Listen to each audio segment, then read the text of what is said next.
41절까지만 읽겠습니다. 사도행전 10장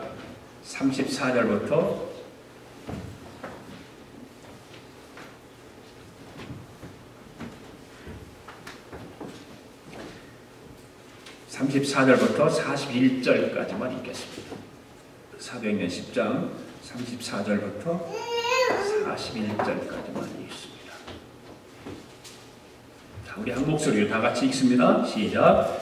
베드로가 이를 입을 열어 말하되 내가 참으로 하나님은 사람의 의무를 보지 아니하시고 각 나라 중 하나님을 경외하며 의를 행하는 사람은 다 받으시는 줄 깨달았도다. 만유의 주 되신 예수 그리스도로 말미암아 화평의 복음을 전하사 이스라엘 자손들에게 보내신 말씀 곧 요한이 그 침례를 반포한 후에 갈릴리에서 시작하여 온 유대에 도로 전파된 그것을 너희도 알거니와 하나님이 나사렛 예수에게 성령과 능력을 기름 붓듯 하셨음에 그가 두루다니시며 선한 일을 행하시고 마귀에게 눌린 모든 사람을 고치셨으니 이는 하나님이 함께 하셨음이라. 우리는 유대인의 땅과 예루살렘에서 그가 행하신 모든 일의 증인이라. 그를 그들이 나무에 달아 죽였으나 하나님이 사흘 만에 다시 살리사 나타내시되 모든 백성에게 하신 것이 아니요 오직 미리 택하신 증인 곧 죽은 자 가운데서 부활하신 후 그를 모시고 음식을 먹은 우리에게 하신 것이라. 아멘. 앉으시면서 인사합시다. 오늘도 은혜 받기를 원합니다. 주의 사랑으로 사랑합니다.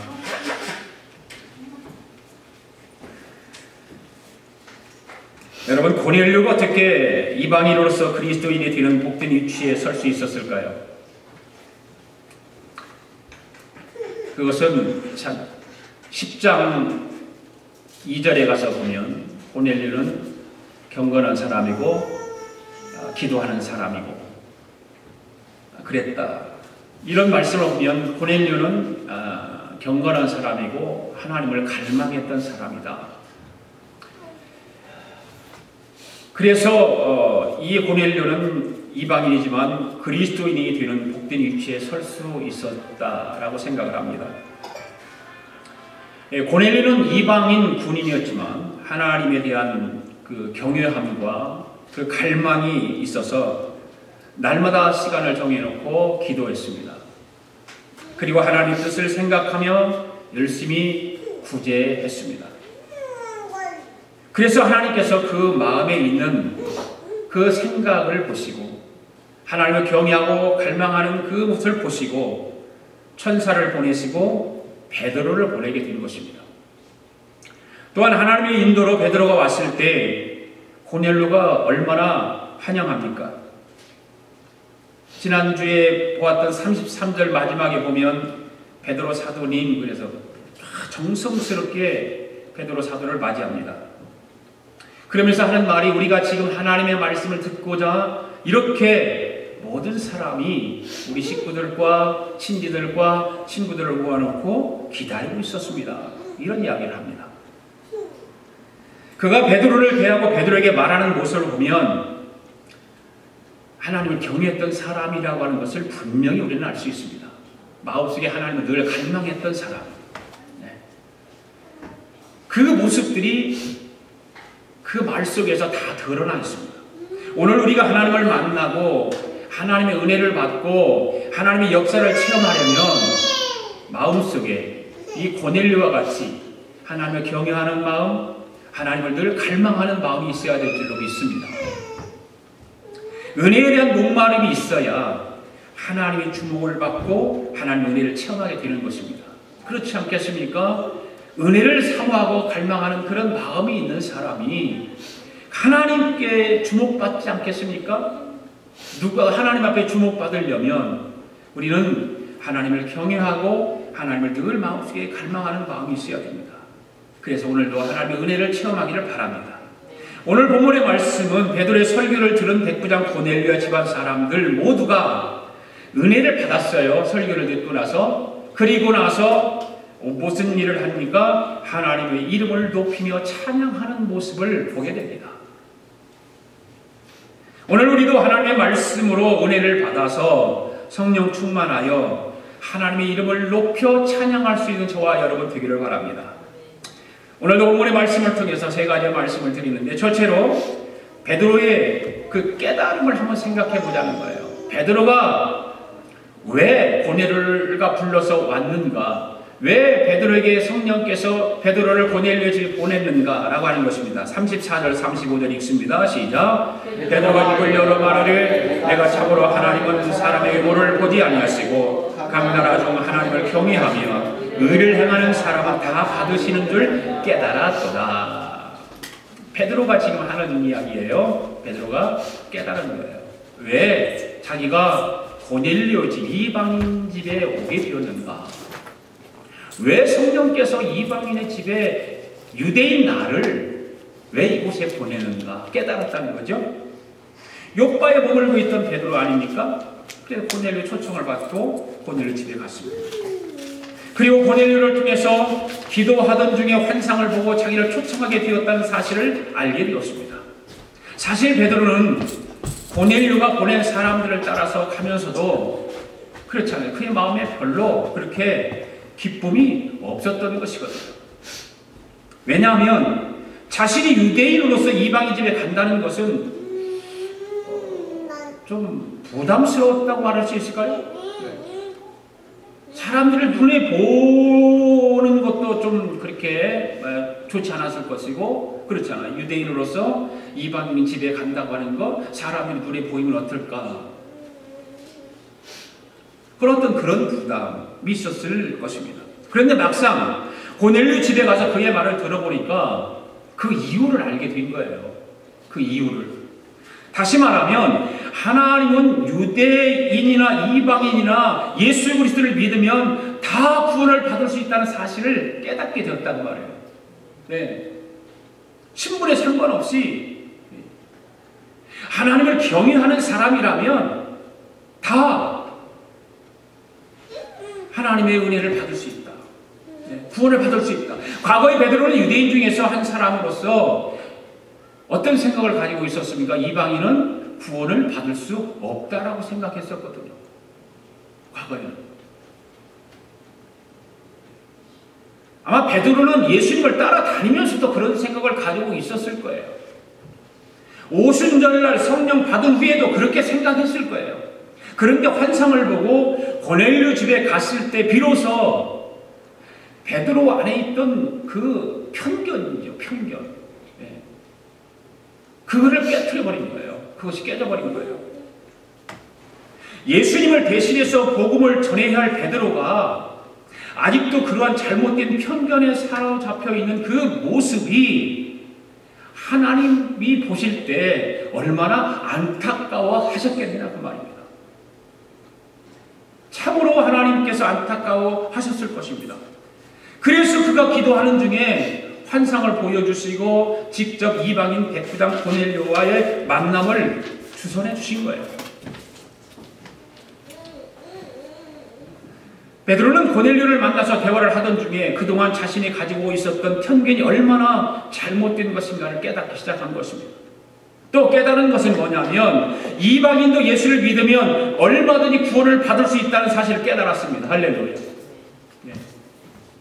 더 중요한 깨달음은 이방인이나 유대인이나 그 신분이 중요한 것이 아니라 하나님을 경외하는 사람, 하나님을 신뢰하는 사람, 하나님을 갈망하는 사람은 하나님께서 차별하지 않으시고 받아주신다는 사실입니다. 아멘? 그래서 베드로는 고넬료를 만나면서 하나님의 그 구원의 계획을 온전하게 깨닫기 시작합니다. 오늘 우리가 무엇인가를 깨닫는 것 참으로 중요하잖아요. 깨닫는다는 것. 깨달음이 있어야 되죠. 깨닫지 못하면 인생에 성숙함이 없어요. 우리가 삶을 살아가는데, 인생을 살아가는데 깨닫는 것이 없으면 성숙함이 없습니다. 발전도 없습니다. 모든 것이 깨닫는 데서부터 시작하는 것입니다. 아멘? 네. 오늘 우리는 무엇보다도 하나님의 뜻을 깨닫는 교우들이 되실 수 있기를 바랍니다. 하나님의 구원의 계획을 깨닫는 소중한 시간이 되기를 바랍니다. 하나님의 구원의 계획이 어떻게 이루어지고 있는가. 네. 주님 말씀하시죠. 내가 곧 길이요 진리요 생명이다. 그래서 나로 말미암지 않고는 아버지께로 갈 골자가 없다. 이런 말씀을 하십니다. 사랑하는 성도 여러분, 예수님은 진리십니다. 아멘. 예수님은 진리세요. 예수 그리스도를 믿기만 하면 누구든지 구원을 얻을 수 있습니다. 바로 베드로가 그것을 깨달은 거예요. 자기는 지금까지 내가 아브라함의 혈통으로 살아온 우리만 구원받을 수 있다라고 생각한 거예요. 나만 구원받을 수 있다라고 생각한 거예요. 그런데 성령께서 환상을 통해서 고넬료 만남을 이루게 하시고 그 고넬료 만남을 통해서 보니까 이거 하나님께서 이방인에게도 구원의 문을 열어주시는 거라고 깨닫는 거예요.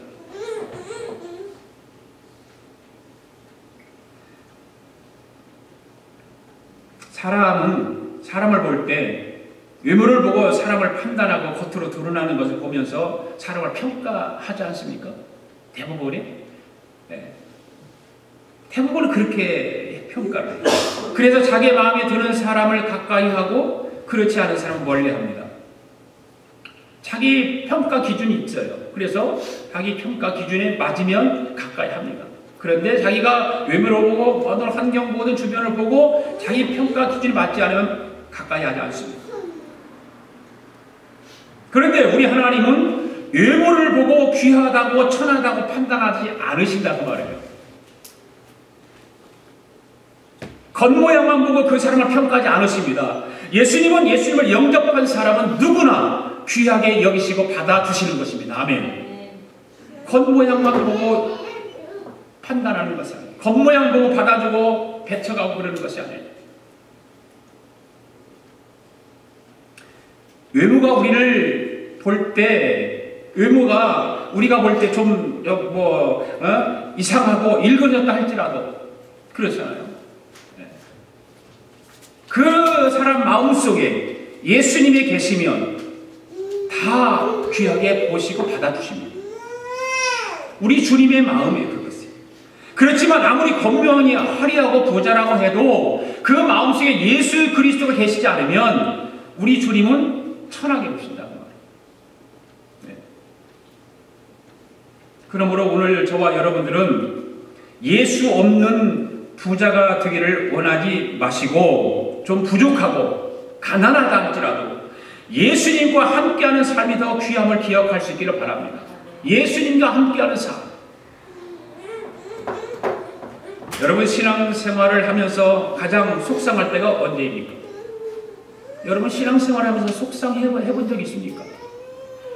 내 신앙에 대해서, 내 지금 믿음에 대해서, 내가 지금 교회 다니는 것에 대해서 속상해 본 적 있습니까? 있었다면 언제입니까? 저는 하나님의 뜻대로 온전하게 살지 못할 때가 가장 속상합니다. 하나님의 뜻대로 살고 싶고 살아야 되는데 그러지 못하니까 속이 상해요. 아마 여러분들도 동일한 생각을 가지고 있을 것이라고 생각을 해요. 하나님의 뜻대로 살고 싶은데 나는 하나님을 신뢰하고 하나님을 경외하면서 늘 마음속에 하나님을 갈망하는 마음을 가지고 살고 싶은데 그러지 못하니까 속상할 거라고 말해요. 그런데 여러분은 속상하지 마십시오. 속상해하지 마십시오. 저와 여러분은 하나님 안에서 언제든지 복된 존재가 될 수 있기 때문입니다. 아멘. 하나님 안에서 나는 언제든지 하나님 안에서 복된 존재가 될 수 있다. 시작. 나는 언제든지 복된 존재가 될 수 있다. 네, 나는 언제나 하나님 안에서 복된 존재가 될 수 있어요. 그래서 실망할 필요 없어요. 이런 거룩한 비전을 가지고 우리는 살아야 됩니다. 이런 꿈을 가지고 살아야 됩니다. 그래야 하나님이 받아주시고 의롭다라고 여겨주시고 더 복을 주시는 줄로 믿습니다. 바로 베드로가 고넬료 집에 가서 깨달았던 그 깨달음이 오늘 저와 여러분들에게도 있게 되기를 바랍니다.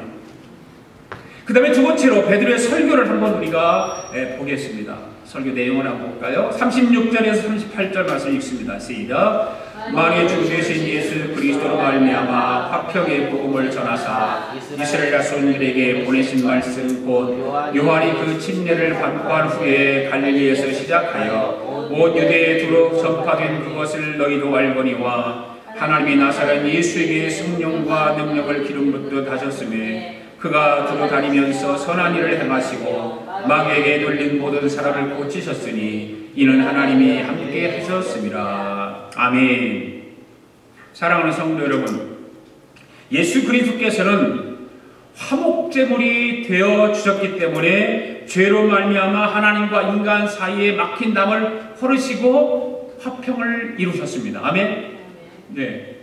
염소와 송아지를 잡아서 피로 하지 않고 오직 자기 피로, 당신의 피로 영원한 속죄를 이루신 거예요. 예수님이. 그래서 예수님 말씀하시잖아요. 내 것은 다 아버지의 것이요 아버지의 것은 다 내 것이다. 이렇게 말씀하셔요. 그러면서 하나님과 일치됨을 말씀하고 있는 말씀인 것입니다. 그리고 하나님의 뜻이 예수를 믿는 자마다 영생을 얻게 하시는 것입니다. 아멘. 하나님의 일이 바로 예수를 믿게 하는 것입니다. 예수님은 분명히 만유의 주가 만유의 주 되신다고 말씀하고 있지 않습니까? 그 만유의 주 되시는 예수님으로 말미암아 화평을 우리에게 이루시기 위해서 그 복음이 바로 화평의 복음이라는 거예요. 화평의 복음. 그래서 예수 그리스도를 말미암아 전파된 복음을 가리켜서 화평의 복음이다라고 합니다. 화평의 복음. 왜 화평의 복음이라고 그럴까? 그냥 복음이라고 하면 되지. 왜 거기다가 화평의 복음이라고 했을까? 그것은 바로 복음이 전해지는 곳마다 화해의 역사가 이루어지고 화평의 역사가 이루어지기 때문에 화평의 복음이다라고 말하는 것입니다. 믿습니까? 예. 예수 그리스도의 복음이 전해지는 곳에는 언제나 하나님과의 화해가 이루어졌어요. 우리가 다 아는 바와 같이 아담의 후손으로 태어난 모든 사람은 죄인이잖아요. 모든 사람이 죄인이에요. 그 일 때문에 하나님과 원수 관계가 되었습니다. 그런데 예수님으로 말미암아 전파된 그 복음을 받아들이기만 하면 모든 사람이 죄 문제가 해결되고 하나님과 화평을 이룬다는 그 말. 원수의 관계가 화해가 되어서 화평의 관계가 된다 그 말입니다. 유대인과 이방인들이 서로 상종하지 않은 사이지만 복음을 받아들이기만 하면 서로 간에 화해가 이루어지는 거예요. 할렐루야. 예, 화평하게 되는 놀라운 역사가 일어나는 것입니다. 바로 예수 그리스도의 복음을 통해서 유대인과 이방인들이 서로 상종하지 않지만 그 복음을 받아들이기만 하면 하나가 되는 거예요. 그래서 베드로는 화평의 복음을 전하였다라고 설교하고 있는 거예요. 베드로의 설교 내용이 그거예요. 그리고 베드로는 예수 그리스도의 삶에 대해서 설교를 하고 있습니다. 예수님을 두루 다니시면서 착한 일을 행하시고 마귀와 눌린 자들을 다 물리쳐 주시고 치료해 주시고, 예수님은 여러 지역을 두루 다니면서 많은 활동을 하셨지만 사람들에게 손가락질 당하거나 욕을 먹거나 지탄받으실 만한 일 한 적이 없습니다. 오직 선한 일만, 착한 일만 하셨습니다. 그래서 예수 그리스도를 구주로 믿는 저와 여러분들도 착한 일을 행하는 사람들이 되어야 될 줄로 믿습니다. 우리도 예수님을 본받아 선한 일을 감당하는 사람들이 되어야 되는 것입니다. 그리고 마귀에게 눌린 모든 사람들에게 예수 그리스도의 복음을 전해야 될 줄로 믿습니다. 39절에서 43절까지 한번 또 읽습니다. 시작. 우리는 유대인의 땅과 예루살렘에서 그가 행하신 모든 일의 증인이라. 그를 그들이 나무에 달아 죽였으나 하나님이 사흘 만에 다시 살리사 나타내시되 모든 백성에게 하신 것이 아니요 오직 미리 택하신 증인 곧 죽은 자 가운데서 부활하신 후 그를 모시고 음식을 먹은 우리에게 하신 것이라. 우리에게 명하사 백성에게 전도하되 하나님이 살아있는 자와 죽은 자와 재판장으로 정하신 자가 곧 그 사람인 것을 증언하게 하셨고 그에 대하여 모든 선지자도 증언하되 그를 믿는 사람이 다 그의 이름을 힘입어 죄사함을 받는다 하였느니라. 아멘. 여러분, 지금 베드로가 고넬료의 식구들에게 설교 내용이 뭡니까? 설교 내용이 뭐지요? 바로 예수님께서 십자가에 못 박혀 죽으신 것과 사흘 만에 부활하셨다는 그 내용이에요. 복음을 증거하고 있는 거죠. 베드로의 설교는 오늘 모든 설교자들의 본이 되는 설교예요. 설교는 연설이 아니잖아요. 설교는 연설이 아니에요. 설교는 강연도 아니에요. 설교는 성경을 해석해서 알아듣기 쉽게 풀어서 하는 것이 설교예요. 설교는 모든 사람들이 잘 알아들을 수 있도록 하는 것이 설교인 것입니다. 그리고 설교는 예수 그리스도에 관한 이야기여야 하는 것입니다. 왜냐하면 성경의 모든 내용은 예수님에 관한 이야기거든요. 아멘? 그래서 구약 성경은 내용이 뭡니까? 오실 예수님에 관한 이야기가 구약 성경이에요. 그리고 신약 성경은 오신 예수님에 대해서 이야기하는 것이 바로 신약 성경이에요. 구약에서 예언했던 모든 말씀이 신약에서 이루어져서 그 오신 예수 그리스도에 대해서 바로 이야기하는 것이 신약입니다. 오늘 베드로의 설교를 보시기 바랍니다. 예수님이 십자가에 달려 죽으셨습니다. 그런데 하나님은 그를 사흘 만에 살리셨습니다라고 이야기하고 있어요. 누구에게? 고넬료의 식구들에게. 여러분, 죄가 없으신 예수님이 왜 죽으셔야만 했습니까? 세상 모든 사람들의 죄 때문입니다. 바로 저와 여러분의 죄 때문인 것입니다. 우리 모든 사람들의 죄 문제를 그래서 해결해 주시기 위해서 십자가에 죽으신 것입니다. 그러므로 누구든지 예수 그리스도를 믿기만 하면 죄사함을 받고 구원을 받게 되는 것입니다. 기독교의 구원론은 간단한 것입니다. 기독교의 구원론은 뭐냐면 공덕을 쌓아야 구원을 받을 수 있다는 불교의 구원론과는 다른 거예요. 기독교의 구원론은요, 내가 공덕을 쌓아야 구원받는 것이 아니라 내가 공덕을 쌓지 않아도 예수 이름만 믿기만 하면 구원받는다 이거예요. 못나도 괜찮아요. 가진 거 없어도 괜찮아요. 배우지 못했어도 괜찮아요. 이 베드로의 설교가 바로 그거예요. 예수 그리스도에 대해서 설교하고 있습니다. 할렐루야. 자, 그 세 번째로 그러면 그 베드로의 설교를 듣고 난 결과가 어떻게 나타났을까? 44절에서 46절 시작. 베드로가 이 말을 할 때에 성령이 말씀 듣는 모든 사람에게 내려오니 베드로와 함께 온 할례 받은 신자들이 이방인에게도 성령 부어 주심으로 말미암아 놀라리. 이는 방언을 말하며 하나님의 높임을 들음이로라. 여러분, 오순절 때는 성령이 어떻게 임했습니까? 기도할 때 성령이 임했죠. 간절히 기도할 때 성령이 임했어요. 사마리아에서는 성령이 어떻게 임했습니까? 안수할 때 성령이 임했어요. 그런데 지금 고넬료가 어디 있습니까? 지금 가이사라에 사는 백부장 고넬료라고 그러잖아요. 그러면 가이사라에서 복음이 들려졌을 때에 뭐가 임했습니까? 성령이 임했어요. 성령이 임하는 것은 다양한 거예요. 기도할 때 성령이 임하기도 하고, 안수할 때 성령이 임하기도 하고, 말씀을 들을 때 성령이 임하기도 하는 것입니다. 그래서 고넬료 식구들은 베드로의 설교를 듣다가 성령 충만 받았습니다. 할렐루야.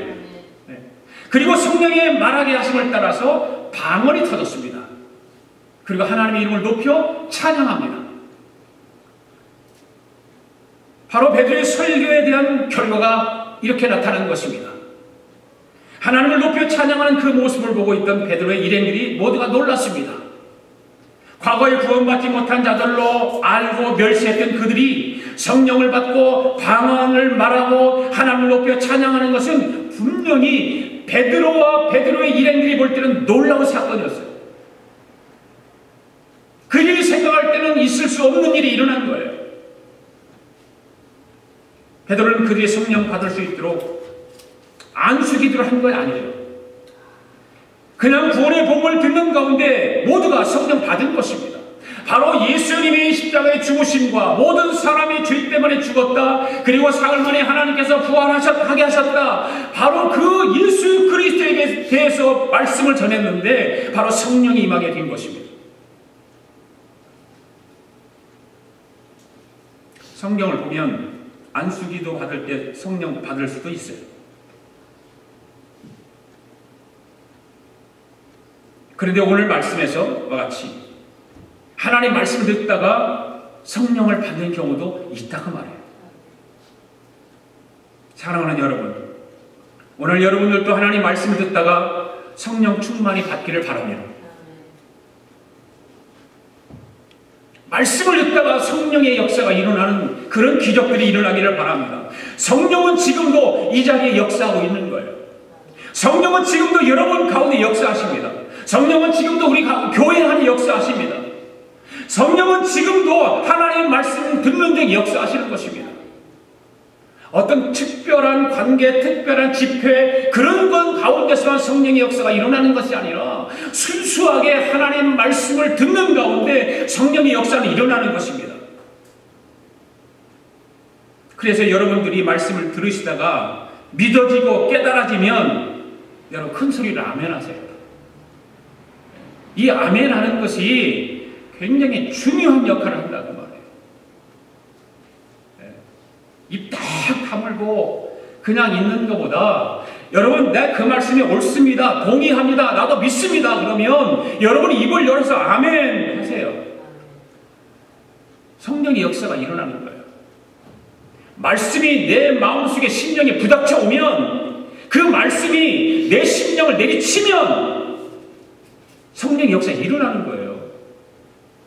여러분의 말씀을 들을 때 그냥 아무 감동도 없이 감격도 없이 그냥 듣는 것하고 여러분의 말씀이 맞습니다. 나 그 말씀에 동의하고 나도 믿습니다.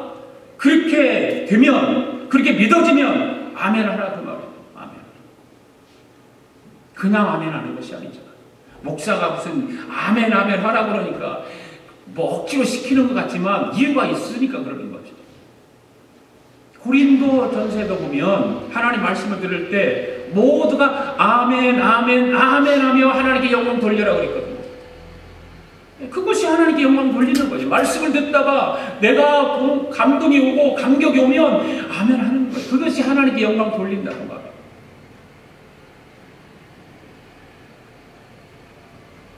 아멘 할 때 성령의 역사가 일어나는 줄 믿습니다.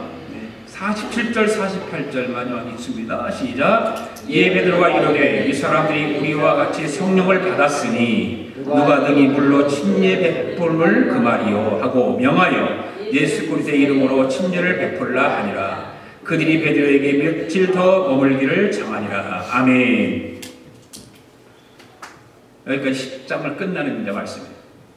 베드로는 성령을 받고 하나님을 높이는 그들에게 침례를 베풀었습니다. 침례를 베풀었어요. 그들의 침례를 받는다고 하는 것은 더 이상 이제는 유대인으로부터 유대인 아니더라도 뭐 그 당시에는 유대인밖에 그들을 멸시하고 천대할 수밖에 없는 그런 환경이었잖아요. 누가 그들을 이방인들을 멸시했습니까? 유대인들 아니고는 멸시하는 사람이 없었습니다. 유대인들만 멸시했습니다. 그런데 침례를 받는다고 하는 것은 이제 다시는 더 이상 멸시 천대받는 이방인들이 아니라 구원받은 그리스도인이 되었음을 공식적으로 선포하는 거예요. 침례받는 것이. 이제 예수 그리스도와 연합 이뤘다는 뜻입니다. 아마도 그들이 침례받는 그 현장은 엄청난 감격이 있었을 것이고 엄청난 감동이 있었을 것입니다. 평생 지금까지 살아오면서 유대인들에게 무시당하고 상종도 안 해주던 그 유대인이었습니다. 이제는 예수 그리스도의 복음을 받아들이고 믿음으로 인해서 침례를 받으면서 이제는 그들과 그런 멸시받고 천대받는 그런 이방인이 아니라 구원받는 그리스도인이 되었으니 얼마나 감격스럽고 감동스러웠겠습니까? 바로 구원의 도를 깨닫고 하나님의 자녀가 되는 순간이야말로 그렇게 감격과 감동이 있는 거예요. 여러분들은 침례를 받을 때 구원의 감격이 있었습니까? 그냥 교회를 얼마 동안 다녔으니까 나는 침례를 받아야 돼 하고 받았습니까? 아니면 목사가 받으라고 하니까 마지못해서 받았습니까? 아무런 감격도 없이, 아무런 감동도 없이, 구원의 감동과 구원의 감격도 없이 그렇게 받지는 않았습니까?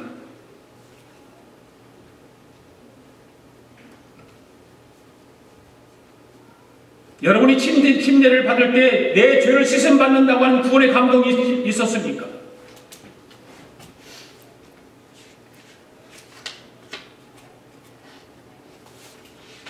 그 구원의 감동을 회복하시기 바랍니다. 그 구원의 감동이 우리의 신앙 가운데 있어야 됩니다. 우리 신앙생활 가운데 있어야 되는 것입니다. 그 구원의 감동, 구원의 감격. 오늘 저와 여러분들이 신앙생활하면서 그때 그 구원의 감격을 가지고 신앙생활을 해야 될 줄로 믿습니다. 그 신앙이야말로 하나님을 높이는 신앙이요, 하나님을 찬양하는 신앙이 되는 줄로 믿습니다. 구원의 감격과 감동의 신앙이 하나님을 자랑하는 것입니다. 이 한 주간도 세상에 나가 살아갈 때 하나님을 높이며 찬양하는 삶을 살기를 원하신다면 반드시 구원의 감격과 감동을 가지고 성령이 위에서부터 내려주시는 그 임재 안에서 우리는 승리해야 되지 않겠습니까? 그런 마음을 가지고 이 한 주간도 하나님을 높이고 찬양하는 저와 여러분의 삶이 되기를 바랍니다. 기도하겠습니다. 하나님 아버지 감사합니다. 하나님의 이름을 높여 찬양하는 고넬료의 식구들처럼 우리 아가페 교회의 성도들의 식구들 모두가 하나님을 높여 찬양하는 삶이 되도록 구원의 감격과 감동을 주시옵소서. 그래서 이 한 주간을 구원의 감동 속에 살아가도록 성령님께서 은혜를 베풀어 주시옵소서. 감사드리며 예수님의 이름으로 기도하옵나이다. 아멘. 우리 다 일어나서 찬양합니다.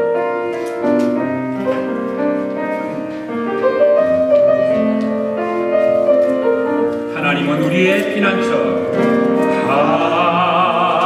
하나님은 우리의 피난처가 되시며 환난 중에 우리의 힘과 도움이 하나님은 우리의 하나님은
오심을 기다리며 주님 오심을 기다리며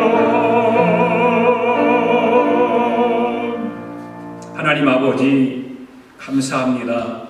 오늘도 하나님 앞에 예물을 봉헌에 올렸습니다. 11조 예물을 올려드립니다. 감사 예물을 올려드립니다. 1,000번 예물을 올려드립니다. 선교 예물을 올려드립니다. 마음의 소원을 물질에 담아 아버지 앞에 올려드렸습니다. 하나님, 이 귀한 예물을 받으시옵소서. 그리고 우리 사랑하는 성도들에게 복을 허락하여 주시옵소서. 하늘의 신령한 복으로 이 땅의 기름진 복으로 넘치게 하여 주소서. 이 땅에서도 참 선한 일을 감당하며 살아가게 하시고 하나님의 나라를 위해서도 생명 걸고 우리가 헌신하며 살아갈 수 있도록 축복하여 주시옵소서. 하나님의 교회가 선교하고 구제하고 전도하는 일에 물질이 부족 때문에 어려움 당하지 않게 하시고 넘치는 하나님의 축복으로 오병이어의 기적이 일어나게 하여 주셔서 잘 감당하게 하여 주시옵소서.